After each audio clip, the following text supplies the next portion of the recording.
नमस्कार विद्यार्थियों।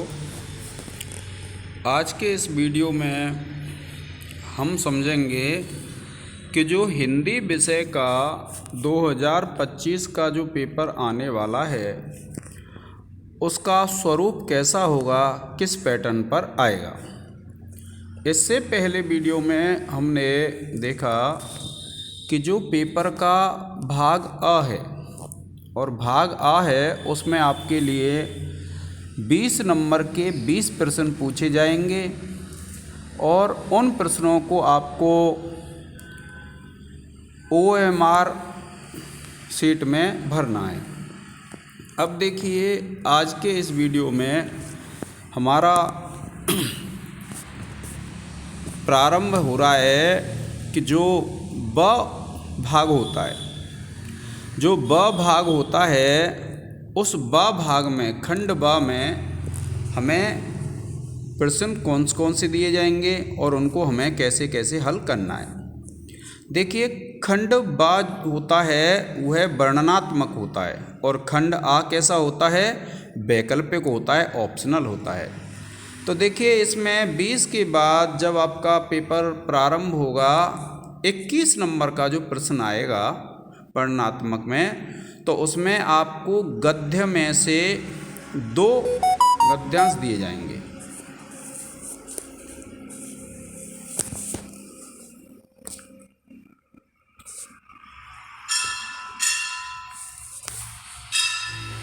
गद्य में से आपको 2 गद्यांश दिए जाएंगे और जो गद्यांश हैं विद्यार्थियों,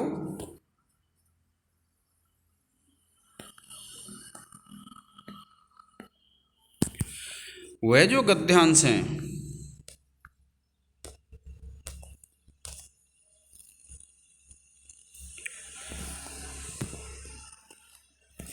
वे गद्यांश आपको 2 दिए जाएंगे, जिनमें देखिए पहला गद्यांश है ये बुद्ध के इस जन्म की घटनाएं तो चित्रित थीं, इस तरीके से है।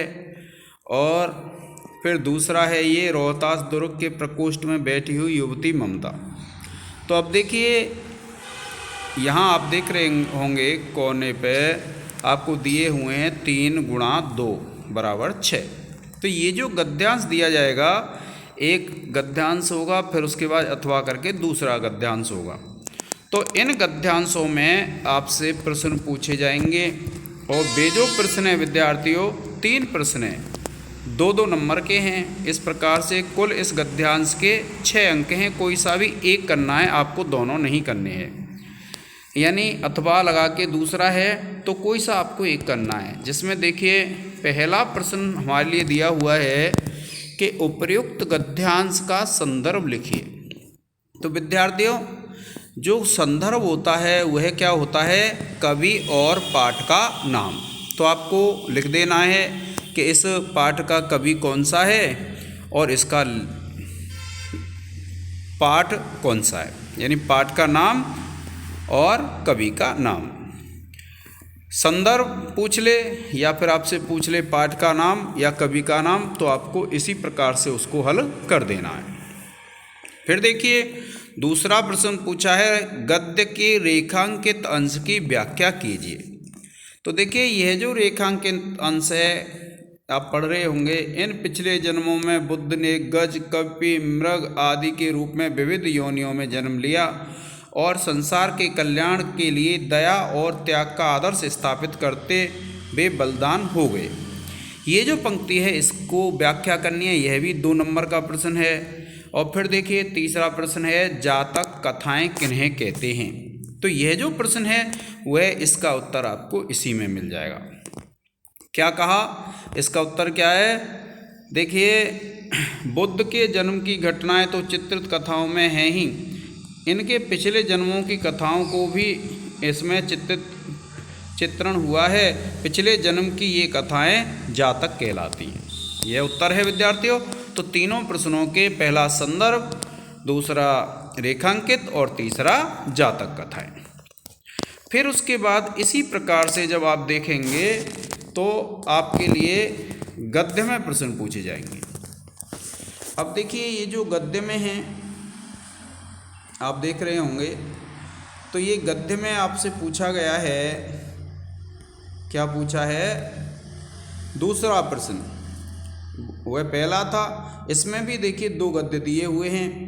एक दिया हुआ है सुन सुंदर बैन सुदारस आने सयानी हैं जानकी जानी भली तिरछे नैन दैन, ये वाला। और फिर देखिए दूसरा दिया है सच्चा प्रेम वही है जिसकी तृप्ति आत्म बलि पर हो निर्भर। तो आपको ध्यान रखना है, जो अथवा दे रखा है, अथवा का तात्पर्य होता है कि इसमें से आपको कोई सा भी जो आपसे आता है वह एक करना है। अब देखिए इसमें पहला है, तो पहले में पहला प्रश्न पूछा उपर्युक्त पद्यांश का संदर्भ लिखिए। तो आपको ध्यान रखना है कि यह जो पद्य लिया हुआ है, यह जो काव्यांश लिया हुआ है, इसका संदर्भ क्या है, इसका आपको कवि का नाम लिख देना है और इसके पाठ का नाम। तो पाठ आपको पता है, कवि तो हैं इसके तुलसीदास और पाठ है वन पथ पर। अब देखिए सच्चा प्रेम वही है, इसमें भी 3 ही प्रश्न पूछे हैं और प्रत्येक प्रश्न जो है विद्यार्थियों कितने नंबर का है, 2 नंबर का है। 2 नंबर के इसमें 3 प्रश्न पूछे जाएंगे। जो पहला अंक है 3, वह प्रश्न को बताता है कि 3 प्रश्न पूछे जाएंगे और तीनों कितने कितने अंक के होंगे, 2-2 अंक के होंगे। अब देखिए पहला है संदर्भ, तो आप संदर्भ लिख देंगे। फिर है रेखांकित अंश की व्याख्या। तो देखिए ये रेखांकित अंश है, जितना भी अंडरलाइन हो रहा है उसको रेखांकित कहते हैं, और जो रेखांकित अंश है उसकी आपको व्याख्या करनी है। इसके 2 नंबर हैं। और उसके बाद देखिए अनुराग तड़ाग तथा मनोमंजुल कंजकली में कौन सा अलंकार है।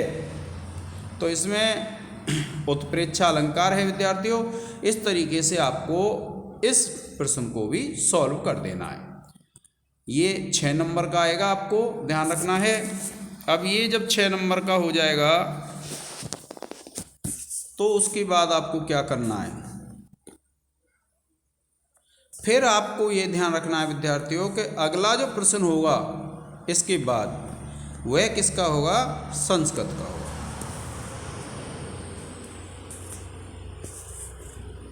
किसका होगा, संस्कृत भाषा का। देखिए ये प्रश्न दिया हुआ है आपके लिए और प्रश्न पत्र में आपको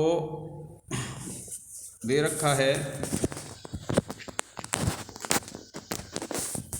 तो देखिए प्रश्न पत्र में क्या बताया है कि एक दिया है, देखिए पहला पैराग्राफ है वाराणस्याम प्राचीन कालादेव गेहे गेहे विद्याया दिव्य ज्योतिः द्योतते। तो ये आपको पता है कौन से, वाराणसी पास से है।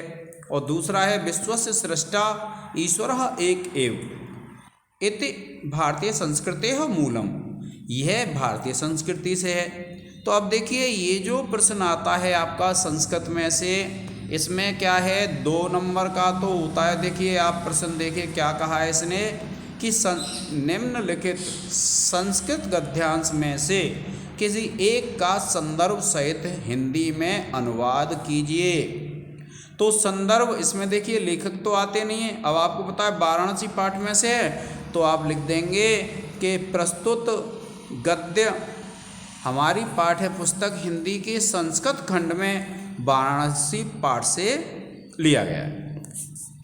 तो ये 2 नंबर का हो जाएगा और फिर इसका जो अनुवाद है वह है विद्यार्थियों 3 नंबर का। इस प्रकार से यह कितने नंबर का है, आपका 5 नंबर का प्रश्न है। अब जब आप इनको कर देंगे फिर आएगा आपका खंड काव्य। अब देखिए अलग अलग जिलों के लिए अलग अलग खंड काव्य दिए गए हैं। जैसे ये पेपर में प्रश्न देखिए, अपने पठित खंड काव्य के आधार पर निम्नलिखित प्रश्नों में से किसी एक प्रश्न का उत्तर दीजिए। तो आपने जैसे आप देखते हैं आगरा जिले में अगर देखेंगे तो आपका मुक्तिदूत खंड काव्य है, तो मुक्तिदूत को पढ़ लेंगे। इसी प्रकार से अन्य जो जिले हैं उनमें अलग अलग खंड काव्य हैं, तो आपको उसके उत्तर दे देने हैं। और ये विद्यार्थियों आपका क्या है, एक प्रश्न आएगा 3 नंबर का और एक प्रश्न आपको हल करना है। फिर देखिए जब ये हल हो जाएंगे फिर उसके बाद क्या करना है आपको, देखिए आपके गद्य के 5 कवि और पद्य के 5 कवि।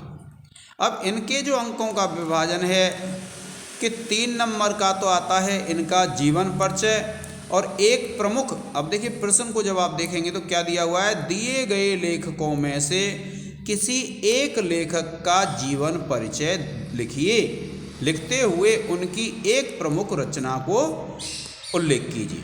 तो आपको ध्यान रखना है कि जो रचना है वह 2 नंबर की है और जो जीवन परिचय है वह 3 नंबर का है।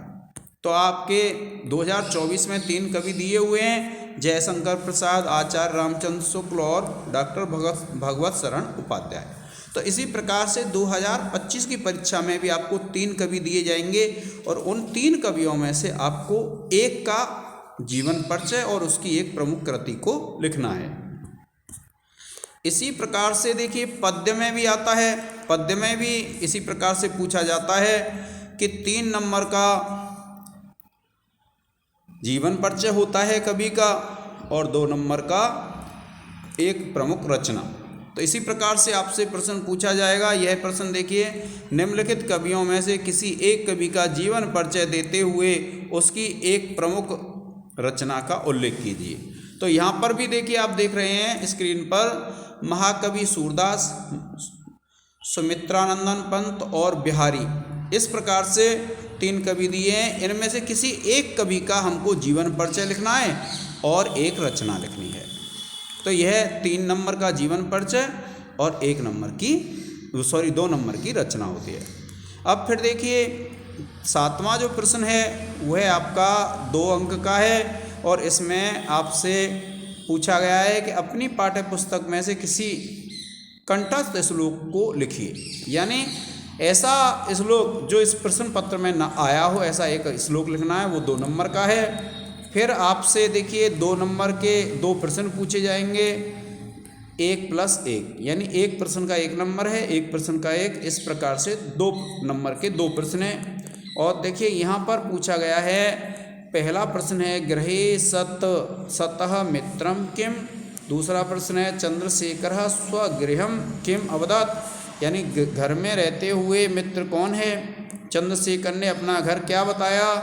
प्रहेलिकायाः उत्तरम किम आसीत्, पहेली का उत्तर क्या था। वाराणसी केसाम संगम स्थली अस्ति, वाराणसी किसकी संगम स्थली है। यानी 4 प्रश्न आपको देगा और उन 4 प्रश्नों में से विद्यार्थियों आपको 2 प्रश्न हल करने 2 नंबर के, 2 अंक के। फिर देखिए एक निबंध आएगा, 9वां जो प्रश्न है, और एक निबंध आएगा 7 नंबर का। अब इस निबंध में विद्यार्थियों अक्सर कर ऐसा होता है कि 1 या 2 निबंध ऐसा आता है जो अत्यंत सरल होता है। तो आपको निबंधों की तैयारी बड़ी अच्छी तरह से कर लेनी है। क्यों? क्योंकि निबंध है वो कितने नंबर का है, 7 नंबर का। अब देखिए एक जो सिलेबस है हमारा उसमें दिया हुआ है 2+2, यानी 2+2 का तात्पर्य है 4 नंबर के प्रश्न पूछे जाएंगे। ये 2 प्रश्न है, एक करना है हमको, 4 नंबर का है, जिसमें ये दिया हुआ है अपनी विशेष रुचियों का उल्लेख करते हुए अपने मित्र को एक पत्र लिखिए। तो अपनी जो रुचियां हैं उनका 2 नंबर है और जो पत्र लिखना है उसका 2 नंबर है। तो इस प्रकार से विद्यार्थियों आपके उत्तर प्रदेश बोर्ड का पेपर आता है विद्यार्थियों, और उस पेपर को आपको बड़ी ही सावधानी के साथ करना है। तो आज के इस लेक्चर में हम पढ़ रहे थे कि जो पिछली परीक्षाएं हैं उनमें पेपर किस तरीके से आया है और हमको कैसे कैसे करना है। तो आप इसी प्रकार से अपनी परीक्षाओं की तैयारी करते रहें। आज के इस लेक्चर में विद्यार्थियों इतना ही। जय हिंद, जय भारत।